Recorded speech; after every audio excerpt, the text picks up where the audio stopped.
Okay, so you had your IEP meeting. It was a complete joke, and the school part of your IEP team determined that your son needed an out-of-district placement, like a day program. Now you've been learning as much as you can about the different ones, but here's your question. You know that I know that our district has to pay for the school and transportation, all right? But our district has where everyone gets free breakfast and lunch.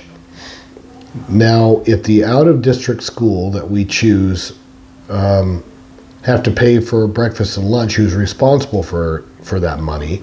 Our district or us? Now, if the determination of the IEP team is that your child can only receive a free and appropriate public education at this out-of-district placement, then it is the school district that has to pay for all of those things: transportation, tuition, expenses, and that would include their meals.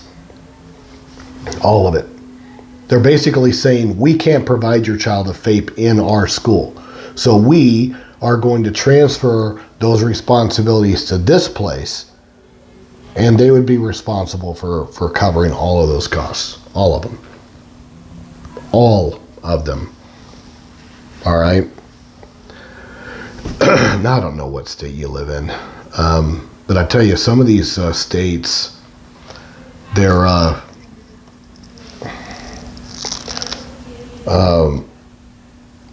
well, hold on. Okay. There are some states out there that they love to kick the can, and they love to send their kids with IEPs that have, let's say, behavioral issues, emotional concerns, to out-of-district placements. And they got in a bad habit of doing that. And unfortunately, some of these states that really got in a bad habit of doing this are running major deficits with regards to their state funds. And now they're trying to reverse that trend.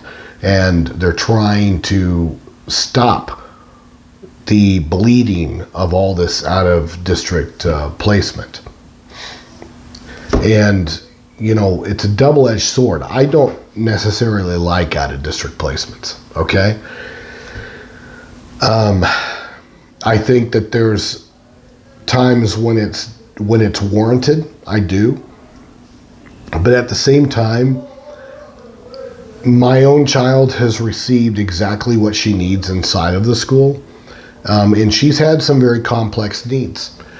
And I believe in this law, and I believe in a free and appropriate public education, and I believe that our educators can do it. Now, the problem that I have with out-of-district day programs, for example, is that they tend to be expensive. And then what ends up happening is that you antiseptically cleanse your public school of these kinds of kids because you're kicking them out to these out-of-district placements that don't have neurotypical peers attending. All right?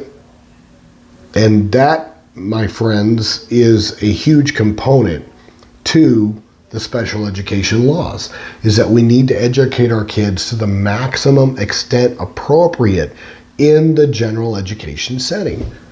Now, if you're sending all of them to specialized schools, which there's a lot of parents that they sit there and go, but James, I love these specialized schools. Of course you do. You feel like your child's safe. You know, you feel like your child's being taken care of, and you feel like the staff working with your child are specialized to work with your child. I get it. But it's a double-edged sword, all right? Because the other benefits to the entire least restrictive environment idea are not there. And not only that is that you've now allowed the public school to then diminish its expertise and its ability to handle kids with now. I mean, the longer these things go on to where they're kicking them out to these specialized schools, the less equipped your public school is to handle even minor behavioral or emotional disabilities, because they're kicking them out to other places. And that's including reading disabilities and reading issues, because I'm seeing those pop up. Oh, we'll just send them over to these private schools, or these placements over here. I want my public school to be a sharp tool that can handle all type of issues. That comes through training, proper support, and proper funding. And that's why I'm against this stuff. I don't believe in diminishing what it is that our public educators can do simply because it's inconvenient and it's hard and it's different, And yes, serving emotionally and behaviorally challenged kids is difficult. But we know that the science is there that they need to be around neurotypical peers. Because that's the reality of life. I mean, you sit there and you have them in these private placements around kids just like them. Where are they ever going to get the benefit of modeling and generalizing those skills that they're being taught over there if they're not around? And people forget, what about the neurotypical peers? If they are never around our kids, then how are they ever supposed to get over the fear or the misconceptions or the misperceptions about who our kids are? They're not weird. They're not freaks. They're not to be scared of. But if they're not around them, then how are we supposed to destroy those myths and dispel those stereotypes? And that's my problem with them. It just creates a lazy school where they have antiseptically cleansed themselves of kids that are difficult. But what happens when the funds aren't there anymore, and then the kids have to return? And that's my problem with, let's say in Alabama, there's some well-to-do school districts that people go, oh, send them over to this school. Well, what, just because, economically, that's where the rich kids are? It doesn't mean that they're good for special education. In fact, I can almost guarantee you a lot of them are not, because they like to sit there. They have the money.